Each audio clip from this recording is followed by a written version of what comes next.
If someone told me a year ago that the woman I shared my life with, the woman I called my wife, would sell everything we owned behind my back to buy a car for another man, I would have laughed and said, "You've got the wrong couple." But I'm here now, telling you this, because sometimes real life doesn't ask for permission to become a nightmare. It just shows up at your door and lets itself in. It started out like any other Tuesday.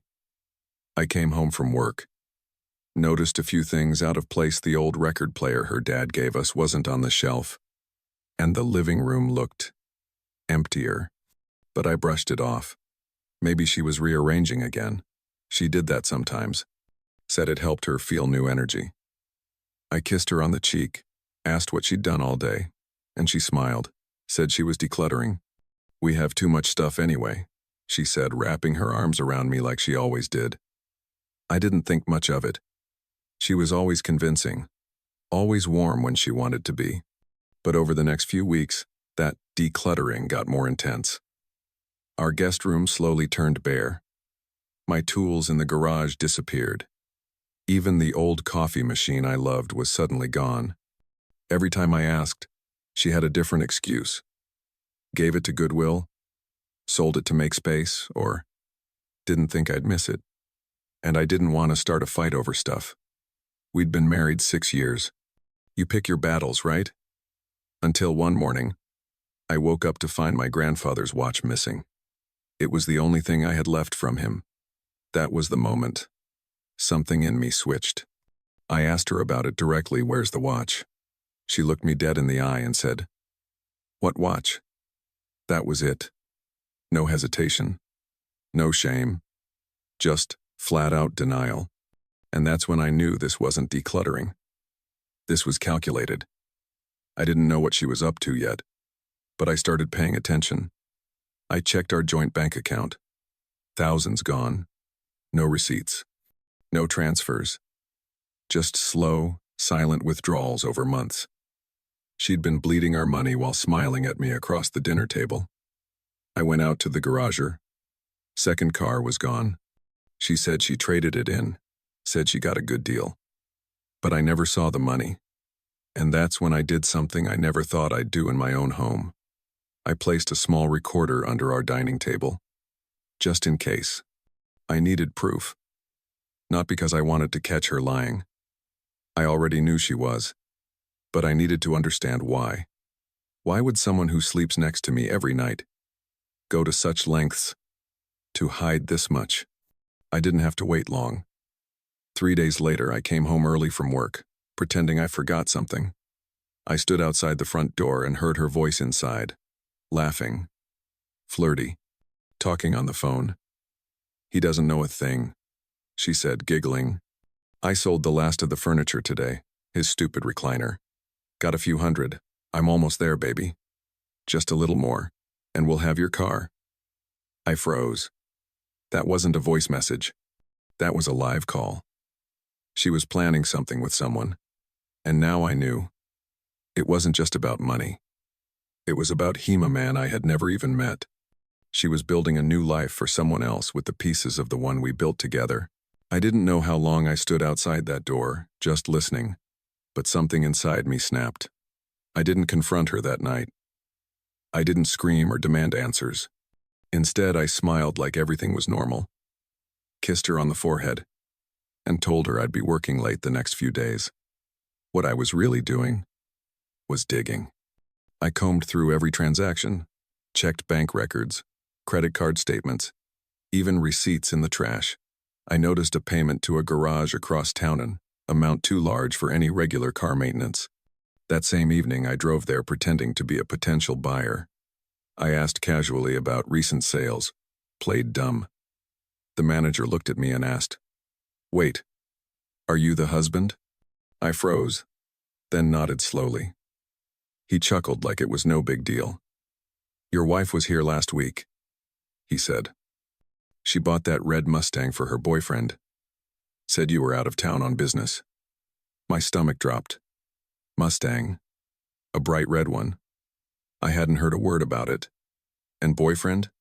I felt like the ground opened up beneath me. But still I didn't explode. I nodded, thanked him, and walked out as calmly as I could. That night, I sat in my car for hours, just trying to breathe. I opened her iCloud account, something I had set up for her years ago, and she'd never changed the password.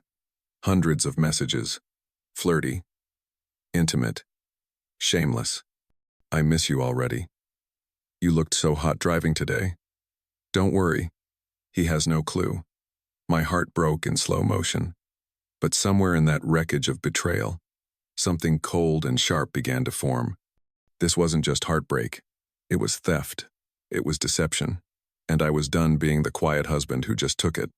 I contacted an old lawyer my father once trusted, a sharp man with a reputation for being ruthless in divorce court. I told him everything. Then I hired a private investigator. Within a few days, I had pictures her and him, arms around each other at a diner. Her kissing him in a parking lot. Him driving the red Mustang. I even had a copy of the sales paperworker's signature, his name listed as the person receiving the car. That was all I needed. I didn't rage. I didn't cry. I waited. I changed the passwords to every account she didn't already drain. Froze the joint ones. Transferred my remaining savings into a private account. I called the storage unit where my family heirlooms were kept and moved them out before she could touch them. I gathered every piece of evidence, printed everything, and placed it all neatly in a black folder. I waited for the perfect night. She came home late, smiling, saying she'd been out shopping for curtains. I said nothing, just placed the folder on the table. She looked confused. I said, "Go ahead. Read it." She opened it. As her eyes moved down the page, I saw her face shift smirk to confusion. Confusion to panic. Then silence. Dead silence. I didn't shout. I didn't accuse. I just asked one question. Was he worth everything you sold behind my back? She didn't answer right away. She just stood there, holding that folder like it was radioactive, her mouth opening slightly as if she was about to lie, then closing again when she realized there was nothing left to hide. I didn't mean for it to go this far, she finally whispered, but it was too late. That sentence, that excuse, it wasn't new. It was just hollow, like everything else she'd told me for the past year. I stood up, calm as I'd ever been, and said, "You sold our furniture, our car, my grandfather's watch, to buy another man a Mustang. Don't pretend this was a mistake. It was a choice." She started crying, or at least trying to cry. I don't know anymore if it was real or a performance. She reached for my hand, but I pulled it away. That small act, refusing her touch, somehow felt more powerful than any screaming match we could have had. I walked into the bedroom, packed a single duffel bag with what I needed, and left her standing there, alone, in the shell of the home we once shared. The next morning, I filed for divorce. My lawyer had everything prepared: the photos, the bank records, the texts, the garage paperwork. It was airtight. She didn't contest it. I think deep down she knew she had nothing to stand on. She signed the papers in silence, her hands shaking. The man she bought the car for? He disappeared 2 weeks later. Gone. Ghosted her. Took the car. And left her with nothing. No furniture. No savings. No husband. And I wish I could say I felt sorry for her, that I looked back with compassion or heartbreak. But the truth is, I didn't. Not after what she did.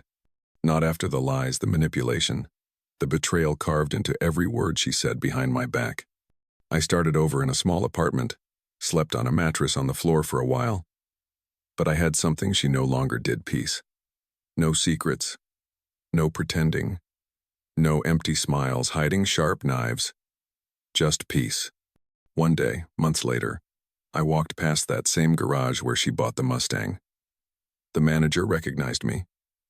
He told me the car had been found abandoned, beat up, a total mess. "Guess she got played too," he laughed. I nodded, then walked away. That's the thing about betrayal, it always circles back. You can only take from someone who loves you for so long before the universe takes something from you in return. She sold everything behind my back to impress another man. But in the end, she sold herself short. And me? I didn't lose everything. I lost someone who never truly loved me. And somehow, that turned out to be the biggest gain of all.